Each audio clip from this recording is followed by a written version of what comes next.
ನಮ್ಮ ಸನಾತನ ಧರ್ಮದಲ್ಲಿ ಅನೇಕ ಹಬ್ಬಗಳವ. ಕೆಲವರು ಮಾತಾಡ್ತಾರೆ ಹಿಂದೆ, ಏನಪ್ಪ ನಿಮ್ಮ ಮಂದಿ 2 ದಿನಕ್ಕೊಮ್ಮೆ ಹಬ್ಬ ಇದ್ದಂಗೆ ಇರ್ತಾವೆ ನಿಂಬಲ್ಲಿ ಅಂತ ಮಾತಾಡ್ತಾರೆ. ಅವು ಏಷ್ಯ ಹಬ್ಬ ಇರಲಿ, ನಮ್ಮ ಸನಾತನ ಧರ್ಮದಾಗ ಎಷ್ಟೇ ಹಬ್ಬಗಳನ್ನು ಆಚರಿಸಿದರೂ ಕೂಡ ಪ್ರತಿಯೊಂದು ಹಬ್ಬದ ಹಿಂದೆ ಒಂದು ಗೂಢವಾದಂಥ ಅರ್ಥ ಮಹಾತ್ಮರು ಅದರಲ್ಲಿ ಅಡಗಿಸಿ ಇಟ್ಟಾರೆ. ಒಂದು ಮಹತ್ತರವಾದಂಥ ಉದ್ದೇಶ ಆ ನಮ್ಮ ಹಿರಿಯರದು ಇತ್ತು. ಅಂತೆಯೇ ಅವುಗಳನ್ನು ಜಾರಿಗೆ ತಂದಾರೆ. ಇಂಥ ಅನೇಕ ಹಬ್ಬಗಳಲ್ಲಿ ಗಣಪತಿಯನ್ನು ಕುರಿತು ಮಾಡ್ತಕ್ಕಂಥದ್ದು ಕೂಡ ಒಂದು ಹಬ್ಬ.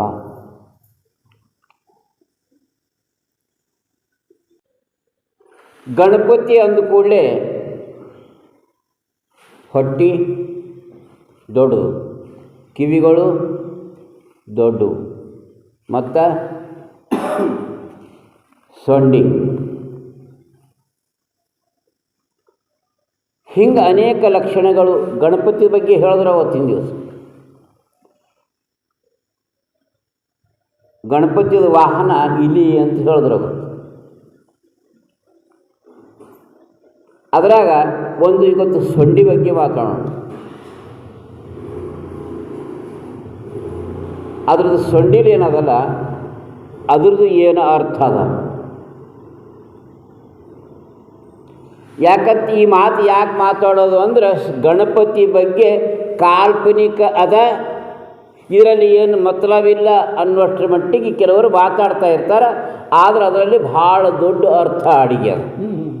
ನಮ್ಮವರೇ, ನಮ್ಮ ಸನಾತನ ಧರ್ಮಕ್ಕೆ ಸಂಬಂಧಪಟ್ಟಿದ್ದವರೇ, ನಮ್ಮ ಹಿಂದೂ ಸಮಾಜಕ್ಕೆ ಸಂಬಂಧಪಟ್ಟಿದ್ದವರೇ ಕೆಲವರು ಗಣಪತಿಗೆ ಹೀಯಾಳಿಸುವಂಥ ಸನ್ನಿವೇಶಗಳು ಕೂಡ ನಮಗೆ ಕೇಳೋದ್ರಾಗೂ ಬಂದವು, ನೋಡೋದ್ರಾಗೂ ಬಂದವು.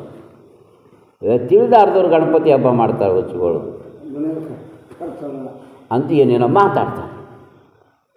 ಆದರೆ ಅದರಿಂದ ನಮಗೆ ಒಂದು ಕಲಿಬೇಕಾಗ್ಯದ, ನಮಗೆ ಅದರಿಂದ ಒಂದು ತಿಳ್ಕೊಬೇಕಾಗ್ಯದ. ಆ ಕಡೆ ನಾವು ಲಕ್ಷ್ಯ ಮಾಡಲ್ಲೇವು, ಯಾರ್ದೋ ಮಾತು ಕೇಳ್ತೀವಿ, ನಾವು ಭಟ್ಕಾಸಿ ಹೋಗ್ತೀವಿ. ವಿಚಾರ ಮಾಡಿ, ಶರಣರು ಒಂದು ಮಾತು ಹೇಳ್ಯಾರ. ಶರಣರು ಅರಿವು ಆಚಾರ ಇವು ಕಲ್ಯಾಣ ಮಾಡ್ತಾವೆ ಮನುಷ್ಯನಿಗೆ. ಅರಿವು ಮತ್ತು ಆಚಾರ. ಅರಿವು ಅಂದ್ರೇನು? ತಿಳುವಳಿಕೆ. ಆಚಾರ ಅಂದ್ರೇನು? ನಡವಳಿಕೆ. ಸೀದಾ ಮಾತು. ಎರಡೂ ಇರಬೇಕು ಅಂತ ಹೇಳ್ಯಾರ. ಅರಿವು ಭಾಳಷ್ಟು ಅದರಿ, ಭಾಳ ಶಾಣೆ ಮಾತಾಡ್ತಾನೆ. ಮೈಕ್ ಕೊಟ್ಟರೆ ಗಂಟೆ ಓದಿರ್ತಾನೆ, ಬಿಡಿಯವಲ್ಲ ಮೈಕ್ ತೊಗೊಂಡ ಅಂದ್ರೆ. ಹೇಳಕ್ಕೆ ಭಾಳ ಶಾಣ್ಯಾನೆ ರೀ ಅಂತ. ಅರಿವು ಭಾಳ ಅದ್ರಿ ಹೇಳಕ್ಕ. ಆಚಾರ ಅದು ಕೇಳಬೇಡ್ರಿ, ಎಲ್ಲ ನಡೀತವನಿಗೆ. ಸರ್ವಗುಣ ಸಂಪನ್ನ ಅವಗುಣ ಪರಿಪೂರ್ಣ ಅನ್ನರಿ. ಅರಿವು ಭಾಳಷ್ಟು ಅದ್ರಿ, ಗುಣಗಳು ಸರ್ವಗುಣ ಅವನ. ಅಂದ್ರೆ ಅರಿವು ಇದ್ದು ಆಚಾರ ಇಲ್ಲ ಅಂದ್ರೆ ಆ ಅರಿವಿಗೆ ಬೆಲೆ ಅದೇನು? ಆಚಾರ ಭಾಳ ಮಾಡ್ತಾನ್ರಿ. ಮೇ ತೊಳೆದ ಬಾಯಿದಾಗ ನೀರೇ ಹಾಕಲ್ಲ. ಅವನು ನಿಯಮಗಳು ಏನು, ಅವನು ವ್ರತ ಏನು, ಅವನು ಉಪವಾಸ ಏನು, ಅವನು ತಪಾಸಿ ಏನು, ಛೇ ಅವನು ವ್ರತ ಆಚರಣೆ ಭಾಳ ಆಚಾರ ಮಾಡ್ತಾನ್ರಿ. ವಿಚಾರ ಕೇಳಬೇಡ್ರಿ, ವಿಚಾರ ಶೂನ್ಯ. ಒಂದು ಎತ್ತಂದ್ರೆ ನಡೀತದೆ ಅವನಿಗೆ. ಎತ್ತಿನವನಿಗಿಂತ ಶಾಣೆ ಇರ್ತದೆ. ಒಮ್ಮೆ ದನಗಳಿಗೆ ಹೊಡ್ಕೊಂಡು ಹೊಲಕ್ಕೆ ಒಯ್ದು ಒಂದಿನ ಹೊಡ್ಕೊಂಡು ಮನೆಗೆ ತಂದ್ರಿ ಅಂದ್ರೆ ಮರುದಿವಸ ತಾನೇ ಅದೇ ಆಗಿ ಹಿಡ್ದೋಯ್ತು. ಮನುಷ್ಯ ಅದಕ್ಕಿಂತ ಬುದ್ಧಿಗೇಡಿ ಇರ್ತಾನೆ. ಹಂಗೆ ಆಚಾರ ಭಾಳಿದ್ದು ಅರಿವಿಲ್ಲ ಅಂದ್ರೆ ಆಚಾರಕ್ಕೆ ಏನು ಅರ್ಥ ಅದ? ಅದಕ್ಕೆ ಶರಣತತ್ವ ಏನು ಹೇಳ್ತದ, ಬಸವಾದಿ ಶರಣರು ಏನು ಹೇಳ್ಯಾರ ಅಂದ್ರೆ, ಅರಿವು ಅದಂದ್ರೆ ಅಲ್ಲಿ ಆಚಾರ ಇರಬೇಕು, ಆಚಾರ ಅದಂದ್ರೆ ಅಲ್ಲಿ ಅರಿವು ಇರಬೇಕು.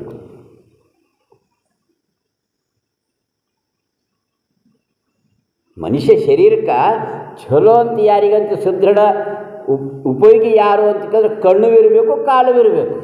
ಹೌದಲ್ಲ? ಕಣ್ಣವರಿ ಚಲೋ ಕಾಣಿಸ್ತಾವ, ಖಾಲಿ ಇಲ್ಲ ಅಂದ್ರೆ ಹಾಗೆ ಹೋಗಿ ಮುಟ್ಲಕ್ಕಾಗ್ತದೇನು?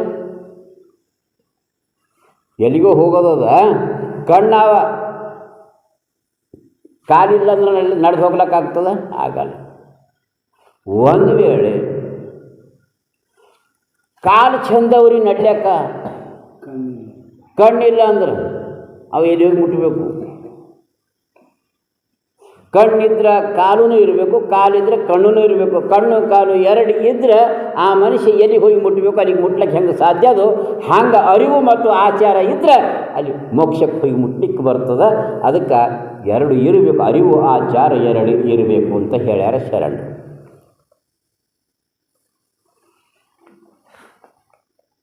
ಈಗ ಗಣಪತಿ ಏನು ಹೇಳತ್ತಾನ? ಗಣಪತಿ ಸೊಂಡಿ ಏನು ಹೇಳತ್ತದ? ಅದನ್ನೇ ಹೇಳತ್ತ. ನಾವು ಲಿಂಗ ದೀಕ್ಷೆ ಮಾಡ್ಕೊಂಡವ್ರಿದ್ದೀವ್ರಿ, ನಾವು ಹಿಂಗಿದ್ದೀವ್ರಿ, ನಾವು ಹಂಗಿದ್ದೀವ್ರಿ, ಅಂಥ ಪೂಜೆ ಮಾಡಬೇಡ್ದ್ರಿ, ಇಂಥ ಪೂಜೆ ಮಾಡಬೇಡ್ದ್ರಿ, ನಾವು ಅಲ್ಲಿಗೆ ಹೋಗಬೇಡ್ದ್ರಿ, ನಾವು ಇಲ್ಲಿಗೆ ಹೋಗಬೇಡ್ದ್ರಿ ಅಂತಲೂ ಕೆಲವರು ತಿಳ್ಕೊಂಡು ಇರ್ತಾರೆ. ಆದ್ರೆ ಎಲ್ಲೇ ಹೋಗಲಿ, ಯಾವ ಗುಡಿಗ್ಯಾರ ಹೋಗ್ರಿ, ಯಾವ ದೇಶಕ್ಕಾರ ಹೋಗ್ರಿ, ಯಾವ ಪ್ರವಚನಾರ ಕೇಳ್ರಿ, ಯಾವ ಪುರಾಣಾರ ಕೇಳ್ರಿ, ಎಲ್ಲಿ ಹೋದ್ರೂ ಎಲ್ಲದ್ರಾಗ ಒಂದೊಂದು ಸತ್ಯ ಅಂಶ ಅದ. ಎಲ್ಲದಾಗ ನೀವು ಒಂದು ಒಳ್ಳೆಯದದ, ಅದನ್ನು ನಾವು ತಗೊಳ್ಲಕ್ಕೆ ಕಲಿಬೇಕು. ಯಾವಾಗ ಹೌದು ಗಣಪತಿ ಪೂಜೆ ಮಾಡ್ಕೊತ ಬಂದರು, ಜನ ಮೂಢ ರೂಢಿಯವರಿ, ಯಾವನೋ ಉದ್ದೇಶದಿಂದ ಮಾಡಿದ್ದದ್ರಿ, ಸುಮ್ಮನೆ ಜನ ನೋಡಿ ಒಬ್ರಿಗೆ ನೋಡಿ ಒಬ್ರು ಮಾಡ್ಲತ್ತಾರ್ರಿ ಅನ್ನೋದಕ್ಕಿಂತ ಅದ್ರಾಗೊಂದು ಸತ್ಯಾಂಶ ಅದ, ಅದ್ರಾಗೊಂದು ರಹಸ್ಯ ಅಡಿಗೆ ಅದ, ಅದ್ರಾಗೊಂದು ಗೂಢಾರ್ಥ ಅದ. ಗಣಪತಿ ಸೊಂಡಿದಾಗ ಏನದ್ರಿ ಅದರಾಗ ಅಂತ ಕೇಳಿದ್ರೆ ವಿಚಾರ ಮಾಡಿರಿ. ಈಗ ಆನೆಗೆ ಕರಿ ಅಂತ ಕರೀತಾರೆ. ಕರಿ ಗೊತ್ತದ ನೀವು? ಕರಿ ಅಂಜುವುದು ಅಂಕುಶ ಕೈಯ. ಕರಿಮುಖ ಅಂತ ಯಾರಿಗಂತಾರೆ? ಗಣಪತಿಗೆ ಅಂತಾರೆ. ಕರಿ ಅಂದ್ರೆ ಆನಿ, ಆನಿಗೆ ಕರಿ ಅಂತ ಕರೀತಾರೆ. ಕರಿ ಅಂದ್ರೆ ಕಪ್ಪನ ಬಣ್ಣವೇ ಐತದ, ಮತ್ತು ಹಂಗೆ ತಿಳ್ಕೊಂಡ್ರಿ ಈಗ ಅನೇಕ ಅರ್ಥ. ಆದರೆ ಆನಿಗೆ ಕರಿ ಅಂತ ಯಾಕೆ ಹೆಸರು ಬಂತು? ಅಚ್ಚ, ಇದಕ್ಕೇನಂತಾರೆ? ಕೈ ಅಂತ, ಹಸ್ತ ಅಂತ. ಇದಕ್ಕೆ ಇನ್ನೊಂದು ಹೆಸರು ಭೀ ಅದು. ಇದಕ್ಕೆ ಕರ, ಕರವ ಜೋಡಿಸಿ, ಕರ ಮುಗಿದು, ಕರವೆತ್ತಿ ಅಂತ್ಯವೇ ಇಲ್ಲ. ಕರ ಅಂತ ಕೈಗೆ ಅಂತಾರೆ. ಆನಿಗೆ ಕರ ಇದ್ದಿದ್ದ ಸಲಿಂದು ಅದಕ್ಕೆ ಕರಿ ಅಂತ ಹೆಸರು ಬಂದು. ಎಲ್ಲ ಪ್ರಾಣಿಗಳಿಗೆ 4 ಪಾದ ಇರ್ತಾವ, ಕಾಲಿರ್ತಾವ, ಕೈ ಇರೋರು ಎಲ್ಲ ಪ್ರಾಣಿಗೆ. ಆನೆ ಒಂದು ಇಂಥ ಪ್ರಾಣಿ ಅದ, 4 ಕಾಲು ಕೊಟ್ಟನ, 1 ಕೈ ಕೊಟ್ಟನ ಭಗವಂತ. ಕರ, ಅದಕ್ಕೆ ಕರ ಅಂತ ಯಾಕಂತಾರ ಅಂದ್ರೆ ಒಂದು ಸಣ್ಣ ಸೂಜಿ ಬಿದ್ದದ ಅಂದ್ರೂ ಅದಕ್ಕೆ ಎತ್ಕೊಲಾಕ ಬರ್ತದೆ. ಒಂದು ಗಿಡ ಮುರಿದು ಹಾಕೋದಂದ್ರೆ ಹಿಂಗೆ ತಿರುವಿ ಒಡ್ ಮುಗಿತು, ಕೈ ಕೆಲಸ ಪೂರ ಮಾಡ್ತದೆ. ಅದಕ್ಕೆ ಕರ ಉಳ್ಳದ್ದು ಕರಿ, ಆನಿ ಹೆಸರು. ಅಂಥ ಆನಿ ಮುಖ ಇದ್ದಿನ ಕಡೆಯಿಂದೆ ಗಜಮುಖ, ಕರಿಮುಖ ಅಂತ ಗಣಪತಿಗೆ ಹೆಸರುಗಳು ಬಂದ. ಆದ್ರೆ ಈ ಸೊಂಡಿ ಅಂದ್ರೇನು? ಕರ. ಸೊಂಡಿದಾಗ ಇನ್ನೊಂದು ಮಾತದ, ಶ್ವಾಸ ಎದುರಿಂದ ತಗೋತದ್ರಿ. ಸೊಂಡಿ. ಈಗ ನಾವು ಕೈ ಎಂದೇವು ಅದಕ್ಕೆ, ಈಗ ತಾನೇ ಏನಂದಿದ್ದೀವಿ ನಾವು? ಕೈ ಎಂದಿದ್ದೆವು. ಮೂಗು ಯಾವುದದ ತಾನಿ? ಮೂಗು ಯಾವುದದ? ಸೊಂಡಿದಾಗ ಹಿಂಗಲ್ಲ ಇಲ್ಲ ನೀವು ನೀವು ನೀವು ಹೇಳೋದು ಬರೋಬರಿ ಆ ಸೊಂಡಿದಾಗೆ ಎರಡು ತೂತಾವೆ ಅವಲ್ಲ ನೀವು ಹೇಳೋದು ಅಲ್ಲಿಗೆ ಅಂದ್ರೆ ಮೂಗು ಭೀ ಅದರಾಗೆ ಅದ ಅಂತ ನಾ ಹೇಳೋದು ನಿಮಗೆ. ಯಾವುದಕ್ಕೆ ನಾವು ಈಗ ತನಕ ಕರ ಕರ ಅಂತ ಮಾತಾಡಿದ್ದೇವೆ, ಕೈ ಅಂತ ಮಾತಾಡಿ ಅದರಾಗೆ ಶ್ವಾಸ ತಗೊಳ್ಳಂಥ ಮೂಗುನು ಅದ ಅದೇ. ಕೆಲಸ ಮಾಡೋ ಇಂದ್ರಿಯಗಳಿಗೆ ಕರ್ಮೇಂದ್ರಿಯ ಅಂತಾರೆ, ಜ್ಞಾನ ಮಾಡ್ಕೊಳ್ಳೋ ಇಂದ್ರಿಯಗಳಿಗೆ ಜ್ಞಾನೇಂದ್ರಿಯ ಅಂತ. ಜ್ಞಾನೇಂದ್ರಿಯ 5 ಅವ, ಕರ್ಮೇಂದ್ರಿಯ 5 ಅವ. ಜ್ಞಾನೇಂದ್ರಿಯ 5 ಯಾವುವು ಅಂದ್ರೆ ಕಿವಿ, ಚರ್ಮ, ಕಣ್ಣು, ನಾಲಿಗೆ, ಮೂಗು. ಕಿವಿ ಶಬ್ದ ಜ್ಞಾನ ಮಾಡ್ಕೊತಾವ, ಚರ್ಮ ಸ್ಪರ್ಶ ಜ್ಞಾನ ಮಾಡ್ಕೊತದ, ಕಣ್ಣು ರೂಪ ಜ್ಞಾನ ಮಾಡ್ಕೊತದ, ನಾಲಿಗೆ ರುಚಿ ಜ್ಞಾನ ಮಾಡ್ಕೊತದ, ಮೂಗು ವಾಸನೆ ಗಂಧದ ಜ್ಞಾನ ಮಾಡ್ಕೊತದ. ಇವು ಅರಿತಕ್ಕಂಥ ಇಂದ್ರಿಯಗಳು 5. ಒಂದು ಶಬ್ದ, ಒಂದು ಸ್ಪರ್ಶ, ಒಂದು ರೂಪ, ಒಂದು ರಸ, ಒಂದು ಗಂಧ, ವಿಷಯಗಳಿಗೆ ಗ್ರಹಣ ಮಾಡ್ತಾರೆ. 5 ಇಂದ್ರಿಯಗಳಿಗೆ ಜ್ಞಾನೇಂದ್ರಿಯ ಅಂತಾರೆ. ಇನ್ನು ಕರ್ಮೇಂದ್ರಿಯಗಳು ಕೂಡ ಅವ 5. ಅವು ಯಾವುವು? ವಾಕು, ಪಾಣಿ, ಪಾದ, ಗುಹ್ಯ, ಗುದ. ವಾಕು ಅಂದ್ರೆ ಬಾಯಿ, ಪಾಣಿ ಅಂದರೆ ಕೈ, ಪಾದ ಅಂದ್ರೆ ಕಾಲು, ಗುಹ್ಯ ಅಂದ್ರೆ ಏಕಿ ಮಾಡೋದು, ಗುದ ಅಂದ್ರೆ ಧ್ವನಿ ಮಾಡೋದು. ಇವು ಕರ್ಮಗಳು. ಮಲ ವಿಸರ್ಜನೆ ಮಾಡೋದು ಒಂದು ಕರ್ಮೇಂದ್ರಿಯ ಗುದ, ಮೂತ್ರ ವಿಸರ್ಜನೆ ಮಾಡೋದು ಅದು ಕರ್ಮೇಂದ್ರಿಯ, ಅದು ಗುಹ್ಯ. ಮಾತಾಡೋಂಥ ಕೆಲಸ ಮಾಡ್ತದೆ ಇದು ವಾಕು. ಕುಡ ತಗೊಂಬ ಕೆಲಸ ಮಾಡ್ತದೆ ಕೈ, ಪಾಣಿ. ವಾಕು, ಪಾಣಿ, ಪಾದ ಅಂದ್ರೆ ನಡೆಯೋದು ಕೆಲಸ ಮಾಡ್ತದೆ, ಗಮನಗಳು ಮಾಡ್ತದೆ ಕಾಲು, ಇದು ಪಾದ. ವಾಕು, ಪಾಣಿ, ಪಾದ, ಗುಹ್ಯ, ಗುದ ಅಂತಕ್ಕಂಥ ಪಂಚಕರ್ಮೇಂದ್ರಿಯಗಳನ್ನು ಅವ ಇದಕ್ಕೆ. ಮತ್ತು 5 ಜ್ಞಾನೇಂದ್ರಿಯ ಅವ. ಇದ್ರಾಗ ಸೊಂಡಿಗೆ ನೀವು ಜ್ಞಾನೇಂದ್ರಿಯ ಅಂತೀರಿ, ಕರ್ಮೇಂದ್ರಿಯ ಅಂತೀರಿ. ನಾನು ನಿಮಗೆ ಕೇಳದೆ, ಈಗ ನಾವು ಹೇಳೋದು ಸಾಕಿ. ಗೌಡ್ರೆ, ಬೋರ್ಗಿ ಗೌಡ್ರೆ, ಮೂಗು ಕೈ ಎಡ್ಡು ಒಂದು ಥಲವ ಅಂತ ನೀವೇ ಹೇಳಿರಿ. ಈಗ ಯಾವುದಕ್ಕೆ ಕೈ ಅನ್ನತ್ತಿದ್ದೇವೋ ಆ ಕೈ ಒಳಗೆ ಮೂಗುನೂ ಅಡಿಗೆ ಅದು ಅಂತ ನೀವೇ ಹೇಳಿರೋದು. ಈಗ ನಾ ಹೇಳೋದು ತಿಳಿಯತ್ತದ ಇಲ್ಲ, ಎಲ್ಲರಿಗೆ ತಿಳಿಯತ್ತದಿಲ್ಲ ಅಂತ ನಾ ಸುಮ್ಮನೆ ಓದಿರಿದಂಗೆ ಆಲತ್ತದ ಇಲ್ಲಲ್ಲ.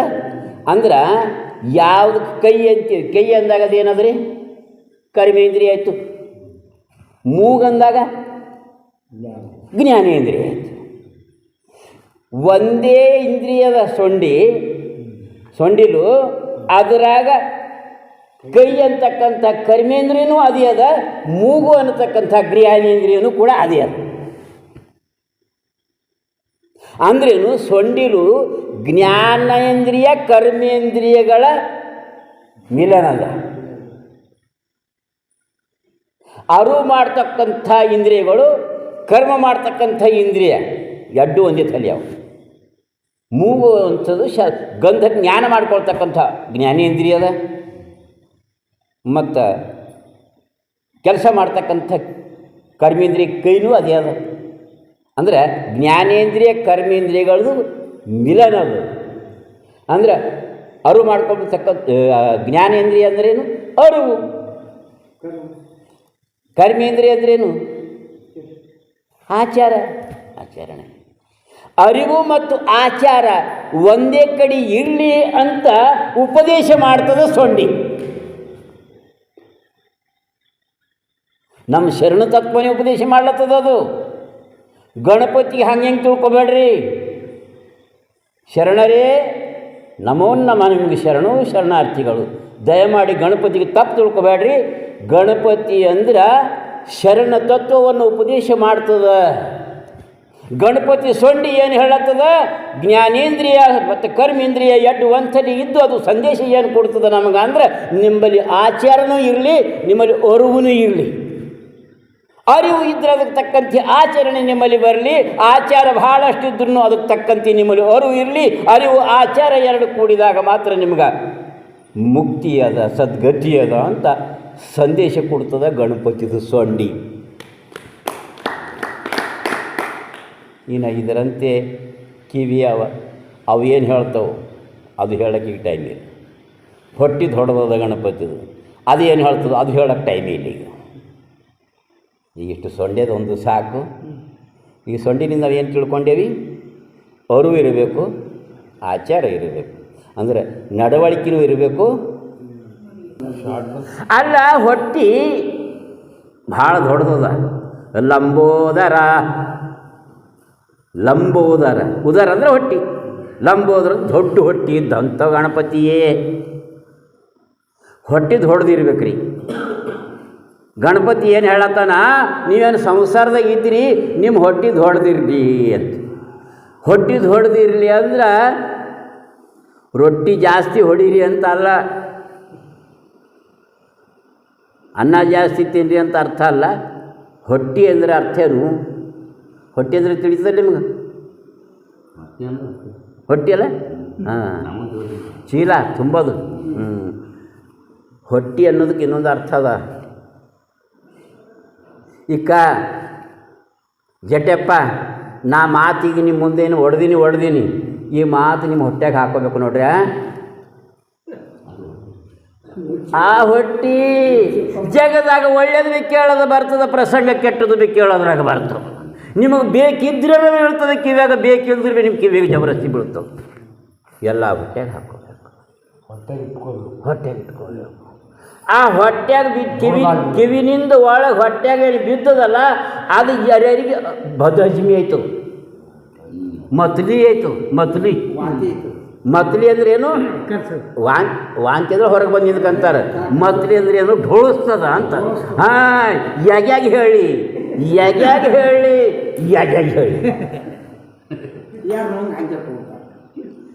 ಅದು ಹೇಳಿ ಯಾಕೆ ಅವರಿಗೆ ಸಮಾಧಾನ ಆಯಿತು.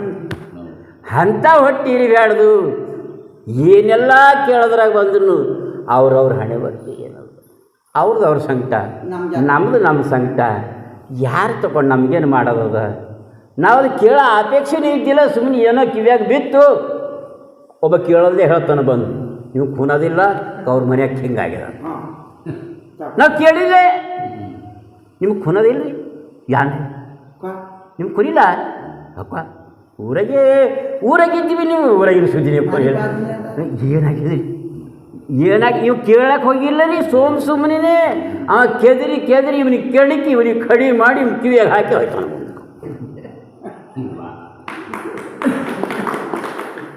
ಇಂಥವೆಲ್ಲ ಹೊಟ್ಟೆಗೆ ಹಾಕೋಬೇಕು. ಶಿವ ಪರಮಾತ್ಮ ಏನಾರ ಕೇಳಿದ್ರಾಗ ಬಂತು ಶಿವ ಹರ ಹರ ನೋಡಿದ್ದು, ಕೇಳಾರ್ದು ಕೇಳಿದ್ದು, ಕೇಳಬಾರ್ದಂಥದ್ದು ಕೇಳಿದೇವಿ ಅಂದ್ರೆ, ನೋಡಬಾರ್ದಂಥ ನೋಡಿದೇವಿ ಅಂದ್ರೆ ಅವೆಲ್ಲ ಹೊಟ್ಟೆಗೆ ಹಾಕು ಅಂತ ಹೇಳ್ತದೆ ಗಣಪತಿದ ಹೊಟ್ಟಿ. ಆಡು ದೊಡ್ಡ ಹೊಟ್ಟಿ ಇರಬೇಕು. ಇನ್ನು ಕಿವಿ ಈ ಕಡೆಯಿಂದ ಕೇಳಿ ನಾವು ಅದು ಲಾಭ ಎಲ್ಲಿ ಮಾಡ್ತೇವೆ ಅಂದರೆ ಪ್ರವಚನದಾಗ ಮಾಡ್ತೇವೆ. ಸುಭಾಷ್ ಪಟೇಲ್ರು ಈ ಕಿವಿಯಾಗಿಂದ ಹಾಕ್ಯಾರ, ಅದು ಆಗಿಂದಾಗೆ ಈ ಕಿವಿಯಾಗಿಂದ. ಪ್ರಪಂಚ ವಿಷಯಗಳದಾಗ ಆಧ್ಯಾತ್ಮ ವಿಚಾರ ಬಂದರೆ ಕಿವಿ ದೊಡ್ಡ ಇರಬೇಕು. ಅಧ್ಯಾತ್ಮ ವಿಚಾರ ಕೇಳೋಕ್ಕೆ ಕಿವಿ ಹೆಂಗಿರಬೇಕು? ದೊಡ್ಡ ಇರಬೇಕು. ಮೊರದಂಥ ಕಿವಿಯವ ಅನಿಗಿ ಮೊರ ಏನು ಮಾಡ್ತದೆ ರೀ? ಖೇರ್ದಂದ್ರೆ ಏನು ಮಾಡ್ತದೆ? ಹೊರಗೆ ಯಾವ್ದು ಆಗ್ತದೆ, ಒಳಗೆ ಯಾವ್ದು ಇಟ್ಕೊತದೆ? ಹೊಟ್ಟು ಹೊರಗೆ ಹಾಕ್ತದೆ, ಗಟ್ಟಿ ತಿಂದು. ಹಾಂ, ನಮ್ಮ ಕಿವಿ ಬಿ ಅದೇ ಕೆಲಸ ಮಾಡಬೇಕು. ಜಗದಾಗ ಯಾರು ಯಾನ್ಯಾಕೆ ಹೇಳ್ರಿ ಯಾನ್ಯಾಕೆ ಹೋದ್ರೆ ಹೇಳ್ರು ಕೇರ್ಕೋಬೇಕು. ಅದಕ್ಕೆ ಘಟ್ಟದ ಕಾಳು ಒಳಗೆ ಹಾಕ್ಕೋಬೇಕು, ಜೊಳ್ಳು ಜೊಟ್ಟಿ ಹೊರಗೆ ಹಾಕಬೇಕು. ಅಂಥ ಕೆಲಸ ನಮ್ಮ ಕಿವಿ ಹೇಳತ್ತಾವ ಗಣಪತಿ. ಅದು ನಾ ಹೇಳತ್ತಿಲ್ಲ, ಮತ್ತು ಗಣಪತಿ ಕಿವಿ ಹಿಂಗೆ ಹೇಳತ್ತಾವ. ಎಂಥ ಸಂದೇಶ ಕೊಡ್ಲತ್ತಾನ ಗಣಪತಿ. ಇಂದ ಮಣ್ಣಿನಿಂದಾರ ಮಾಡಿರಬೇಕು. ಪಾರ್ವತಿ ಮೈ ಅವ್ರು ಹಾಡ್ತಿರು, ಮೈಯ ಬೆವರು ಮಣ್ಣವ ಕಲಿಸಿ ಹಾಡ್ತಾರಲ್ಲ. ಅವ್ರು ಹಾಡಿದ್ರು. ಅಕ್ಕಿ ಪಾರ್ವತಿ ಮೈಯ ಮಣ್ಣು ಓಟ್ಗನ ಹೊಂಟೋದೇ ಇರ್ರಿ ಕೂಸು ಮಾಡೋಷ್ಟು. ನಾನು ಒಳ್ಳಕ್ಕೆ ಹೋಗಿನಿ ಏನ್ರಿ ಅಂದನ. ಒಬ್ಬ ಕೇಳಿದ್ರಿ ನಾನು ಕಿವಿಯಾಗ, ನಾನು ನೋಡ್ಲಕ್ಕೆ ಹೋಗಿನಿ ಏನೋ ಅಂದ. ಇಲ್ಲ ರೀ ಹಂಗಲ್ಲತ್ತಿಲ್ಲ, ನಾ ಯಾಕೆ ಕೇಳತ್ತೀನಿ ನಿಮಗಂದ್ರೆ ಆಕೆ ಈಜಿನ ಕುಂಬೈ ತೊಳ್ಕೊತಿದ್ರು ಓಟ್ ಮಣ್ಣು ಹೊಣ್ಬೇಕಾವ. ಏನು ಅರ್ಥ ರೀ ಹಿಂಗೆಲ್ಲ ಮಾತಾಡಿದ್ರೆ? ಮಾತು ಹಂಗಿಲ್ಲ, ಅದು ತತ್ವ ಅದ. ಅದು ಗಣಪತಿ ಎಂಬುದು ಒಂದು ತತ್ವ ಅದ, ಅದ್ರದ್ದೊಂದು ಸಿದ್ಧಾಂತ ಅದ, ಅದ್ರದ್ದೊಂದು ವೇದಾಂತ ಅದ. ತಿಳ್ಕೊಂಬೋದದ ರೀ. ನಾವು ತಿಳ್ಕೊಂಬೋದು ಕಮ್ಮಿ ಮಾಡ್ತೀವಿ, ತರ್ಕ ಅದಕ್ಕೆ ತಿಳ್ಕೊಳಕ್ಕೆ ಬಂದದ ಜೀವನ, ತಿಳ್ಕೊಳಕ್ಕೆ ಬಂದದ ಮನುಷ್ಯ ಜನ್ಮ. ಕೇಳಬೇಕು, ತಿಳ್ಕೊಬೇಕು. ಭಾಳಷ್ಟು ತಿಳ್ಕೊಂಬವ. ಒಂದಿನ ಭೀ ನಮಗೆ ತಪ್ಪರಾಕ ಬಿದ್ದೀವಿ ನಾವು ಆಧ್ಯಾತ್ಮದ ಕಡೆ ಒರೆ ಹಚ್ಚಿ ನಾವು ಕೇಳೋಕ್ಕೇ ಹೋಗಲೆವು. ಪ್ರಪಂಚದ ವಿಷಯಗಳಿಗೆ ಮಾತ್ರ ಒರೆ ಹಚ್ಚಿ ತರ್ಕ ಮಾಡ್ತೇವೆ, ವಿತರ್ಕ ಮಾಡ್ತೇವೆ, ಕುತರ್ಕ ಮಾಡ್ತೇವೆ. ಒಣ ತರ್ಕ ಭೀ ಮಾಡಲೆವು, ವಿತರ್ಕ ಮಾಡ್ತೇವೆ, ಕುತರ್ಕನೂ ಮಾಡ್ತೇವೆ. ಮತ್ತು ಅದರಲ್ಲಿ ಆದರೆ ಅಧ್ಯಾತ್ಮ ವಿಚಾರವಾಗಿ ನಾವು ತಿಳ್ಕೊಳ್ಳೋಕೆ ಪ್ರಯತ್ನ ಮಾಡಲೆವು. ಭಾಳಷ್ಟು ಒಂದೊಂದು ಪದದಾಗ ಒಂದೊಂದು ಮಾತು ಬರ್ತಾವೆ, ಒಂದಿನ ಭೀ ನಾವು ವಿಚಾರ ಮಾಡಿಲ್ಲ. ಅಂತರಂಗದ ಗುಡಿಯದೊಳಗೆ ಎಂಥ ದೇವರು ಕಂಡೇನಂದಾಗ ಏನಾದ್ರು ವಿಚಾರ ಮಾಡಿದೆವು? ಹೌದಪ್ಪ ಹೌದು ನೀನೇ ದೇವರು, ನೀ ತಿಳಿದರೆ ಎಲ್ಲಪ್ಪ ದೂರು ಹಾಡಿದೆವು.